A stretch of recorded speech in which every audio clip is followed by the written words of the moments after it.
So this video is really going to suck for me to make because I'm going to be going through all the things that ultimately caused my e-commerce business to fail, and also the reasons why I'll never class myself as an e-commerce expert or an e-commerce guru like some people here on YouTube, because basically I made a lot of mistakes in my business, and now hopefully I can pass those mistakes on to you so you don't go and make those mistakes in your business, and hopefully you can go on to be more successful than what I did. Now, this is the second video in my e-commerce journey series. The first one I talked about starting and building my e-commerce business, and this one I'm going to talk about why it failed. Now, Disaster X got it perfectly right in the comment section of the last video when we was talking about June the 23rd, 2016, which was the EU referendum vote here in the UK, or the Brexit vote, whatever you want to call it. But what we decided to do here in the UK was leave the EU. Now, I don't want any comments left on about your personal opinions on it, because I'm not going to talk about my personal opinions on the Brexit vote. All I'm going to talk about is the impact it had on me and my business. So leading up to the Brexit vote, I'd been doing really well. My business was going exactly the way I wanted it to, and in 2016 I had some awesome plans.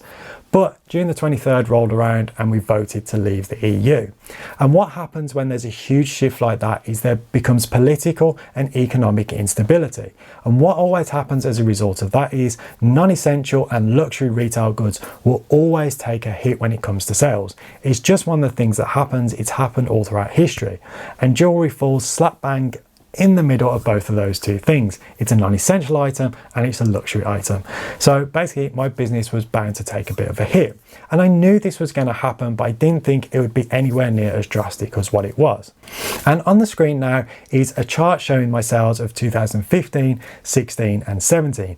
And as you can see, things really fell off in 2017. They were massively down on 2015. And I didn't expect this to happen for as long as what it did. I thought there'd be a bit of a downturn for a few months, but then things would generally start to recover.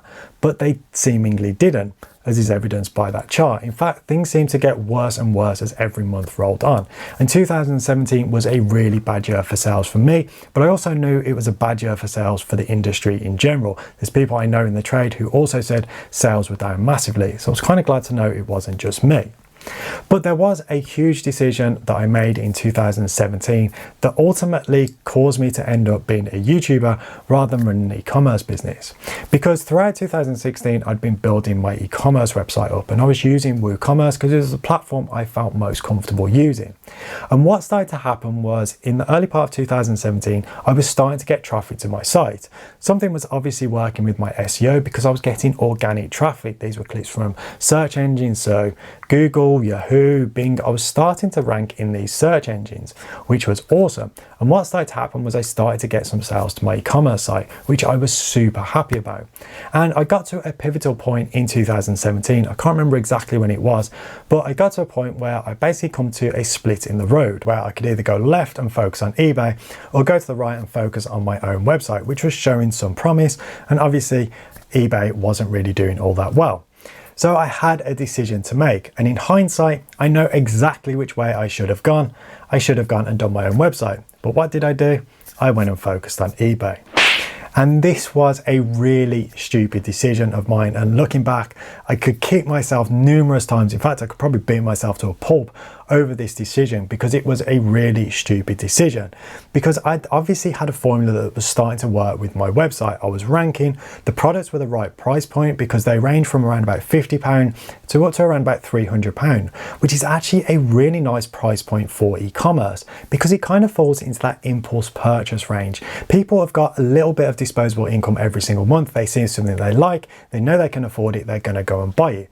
So obviously I was doing something right with my website, and looking back, so I could beat myself to a pulp over that decision. It was really, really stupid to focus on eBay rather than my website. I also made another pivotal bad decision in 2017 because I had my product range. It was working, it was selling. It was also more profitable to sell via my website because I wasn't paying eBay the 11% fee that they charge on jewelry. I wasn't paying that via my website. So the products were way more profitable. And if you're selling a £200 item, that's an extra £22 in my pocket rather than sending that to eBay. It's a really, really stupid decision. But the second bad decision I made was I pivoted my product range. I had evidence that my product range was working and I could have expanded that, there were so many different things I could have done at the time to grow that kind of price point product range. But what I did on no evidence, I had no evidence to back this up, was I went for a higher end product range. And I also started stocking products that I knew were problematic, which are rings. Now, if anybody doesn't really know about jewelry, rings are one of the most problematic things to sell because of sizing, because everybody's hands are different and people don't always know their ring sizes, and ring sizes can vary from manufacturer to manufacturer depending on the equipment they use to measure their rings. So this made life really, really awkward when it comes to selling jewelry, and I was trying to sell high-end rings which I had no evidence that were going to sell, I had no research. It was just a gut feeling that I thought this was going to work, even though looking back I know this was a really, really bad decision. And that's one of the things I always say on this channel. When it comes to making a decision on your marketing or on your products, always use data and research. Don't go on your gut instinct. Yes, your gut instinct can be helpful to stop you making bad decisions, but also you need some information to back up your decisions. When you're putting money into things, I put money into stock that I had no idea was going to sell, and ultimately it didn't really sell. I sold a couple of pieces, that was it. Nothing really worked for me, and basically it just sucked. These two decisions were two really pivotal moments in my business that ultimately led me to what I'm doing today. If I hadn't made those decisions and I'd carried on the course that I know I should have, which was focusing on my website and expanding my current product range, I probably still would have been running my e-commerce business rather than making YouTube videos. And another reason why that decision was really, really bad was the fact that eBay was changing its policies in like 2017, 2018, and it made it much easier for people to scam people on eBay. Now, eBay probably won't like me saying that, but the way they changed their returns to become more in line with Amazon, it made it much easier for people to scam other people. And selling high-end products was something you really didn't want to be doing on eBay, because there was such a chance that you could lose a lot of money if somebody rips you off. And I don't want to be hundreds of pounds out on a project, or potentially thousands of pounds out on a piece that I've sold. So I was kind of in this situation where I knew I'd gone with the wrong platform. I should have been on my own website. I also had the wrong product range, something that I was struggling to sell. And basically this led into a series of other decisions, because I started basically making decisions based on desperation rather than making informed decisions. And this is a very bad thing that you can do in your business. When you start making decisions on emotion, you're not making good decisions. And basically these bad decisions I made in 2017 spread through into 2018. I continued to make bad decisions, and basically I was just treading water. My eBay sales weren't particularly great. They had recovered slightly from 2017, but my profit margin hadn't, because there was certain factors that were playing against my business. The first one was gold price. Gold price is always fluctuating. It's a commodity, it's changing every single day. But because of the economic uncertainty here in the UK, gold prices had gone up here. It was more expensive to buy gold, and this made my products more expensive.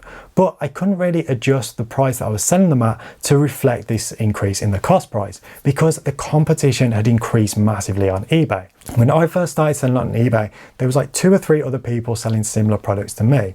And I had one product that sold really, really well over the years I was selling on eBay. It was a gold chain that cost around about £20. You can imagine it's not the biggest chain in the world, but it sold really, really well. I sold over 5,000 units of this chain. But in 2018, there was now around 15 people selling the exact same chain. And what this meant was I had much less flexibility when it comes to pricing, because I couldn't go on the high end, because basically people just won't buy it. There was people trying to sell at the high end of the market and they just weren't selling. They were selling possibly one a week. I also couldn't go to the extreme low end of the market either, because basically the profit margins just weren't there. And there was people who were selling chains at a loss. I know for a fact that they were, because I knew exactly how much they cost to buy. I knew exactly how much it cost to sell on eBay, and I knew they were selling for a loss. They obviously didn't just realize it, because they was brand new to eBay and they just probably didn't understand exactly how eBay worked. But for me as a business, this was my full-time income, supposedly. This really, really wasn't a good thing. So I had no flexibility over the price that I was selling things for, and this basically eroded my profit margins. So 2018 was another bad year. It wasn't quite as bad as 2017, but it still wasn't great. And as we rolled through into 2019, things were still pretty much the same. Nothing was really moving the needle. Any decision I made on product lines or things like that didn't seem to work, nothing seemed to be working for me. And by this point, I'd almost given up on my website because I realized I'd made such a bad decision. I had the wrong products, and there was just a complete disconnect between my business. My eBay store and my website certainly didn't match up in terms of the products that were listed or the kind of target markets we was aimed at. It was very disjointed, and basically the business just wasn't really working properly. But in 2019, there was some factors outside of my control that really did impact my eBay store. The first one was gold prices. I know we've already discussed this, but in the first 6 months of 2019, gold price increased by over 20%. And I couldn't pass this on to the customer because there was still that competition who didn't understand how to sell online that was still selling products at a loss. So I couldn't pass this cost increase on. Even though I did try and pass a little bit on, I couldn't pass on the full 20+% cost price because I wouldn't have had any sales. So I was in kind of a catch-22 thing. Do I put the price up and not sell? Or do I keep the prices kind of where they are but not make enough money? Basically, it just wasn't a nice situation to be in. Then to compound that on eBay, my supplier started selling directly on eBay. They were going head to head with me to sell the same product, and you just cannot compete with your supplier when it comes to pricing because they can always undercut you. And because of the size of their company, they had everything already set up to do the distribution. They had deals with postage suppliers. Basically, they had everything better than what I did, which is really frustrating. And they have actually gone on to be the top seller of those kind of products on eBay, which is unsurprising really. They basically put everybody else out of business, which I don't think is really good. I don't agree with suppliers selling directly to the public. If you're going to be a wholesaler, stick as a wholesaler. If you want to be a retailer, just be a retailer. Don't be both. But that is what happened in 2019. There was also some other factors as well. The first one was my business was really starting to have an effect on my mental health. 2019, I was really unhappy, probably bordering on depressed, because I had no confidence in my decision-making ability. Every decision I'd made had seemingly gone wrong for my business over the past 2 years. I didn't seem to be able to do anything that could move the needle and get things back on track. So I was really suffering mentally because I just didn't know what to do. And also I had nobody I could turn to. I had no mentor that I could go and ask and say, what can I do? And it just made me feel quite alone. I had no self-confidence, and I was just really, really unhappy.